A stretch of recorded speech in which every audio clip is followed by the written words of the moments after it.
guys, it's AERO250 and welcome back to the channel for my review of the daily races this week on Gran Turismo 7. A weekly video where I go through the daily races each week and let you know how I got on. And if you get any use out of the video, like and subscribe for more Gran Turismo 7 content, including new daily races each week, online time trials and other single player tips and tricks.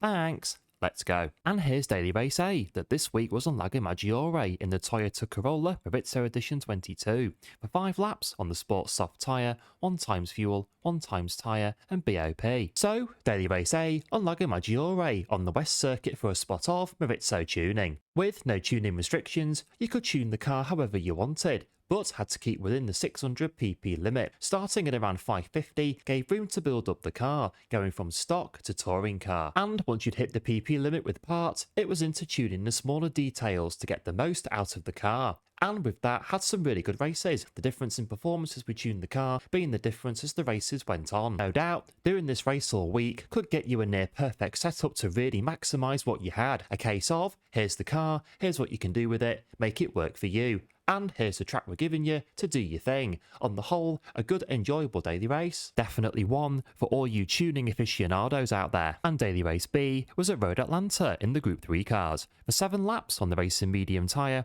1 times fuel, 1 times tyre and BOP. Back then with Group 3s for Daily Race B, this week on Road Atlanta, taking on the 2.5 mile 12 corner road track on the racing medium tyre. And back on it with more great Group 3 racing, having some good battles on Road Atlanta, sweeping corners and long straights, pushing on a familiar track for some not so bad results. Once again, as can be the case at Road Atlanta, watch those track limits, especially at the bottom of the hill. Just had to make sure you didn't fly off the track too much and kept yourself just about on the right side of the line, which in some races our luck did run out, but you know, one of them. One of those tracks that once you have hooked up is great to drive, and in the trusty Nissan GT-R Nismo felt great. Couple of accidental bouts of contact though here and there, so apologies for that. On the whole though, really enjoying the latest round of Group 3 action from Braselton, Georgia. Yeah, good fun. Finally, Daily Race C was at the Circuit de Catalunya in the Group 4 cars. For 10 laps on the racing soft and racing hard tyre, 9 times fuel, 3 times tyre and BOP. Now,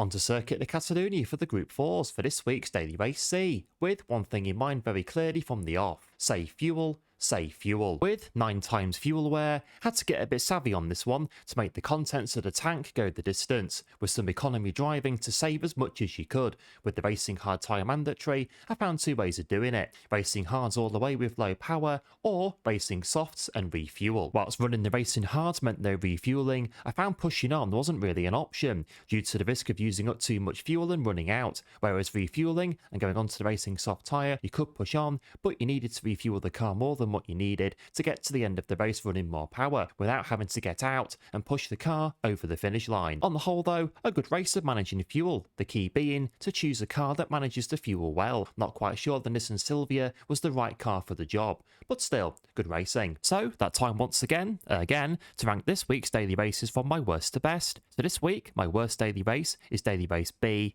then it's Daily Race A, and my favourite daily race for this week on Gran Turismo 7 is Daily Race C. Whilst Daily Race B was good, Daily Race A brought something extra to the table with tuning options, and for all its quirks of 9 times fuel wear, it was great fun in Daily Race C, making the fuel survive for as long as possible, and using it all up as quickly as possible, trying out different strategies. Not quite pushing the car over the finish line, but it was great fun, and so for that, Daily Race C takes the title. What did you guys think about the daily races for this week? As ever, let me know in the comments, and don't forget to like and subscribe, and I'll see you in the brand new daily races next week on Gran Turismo 7. Thanks for watching.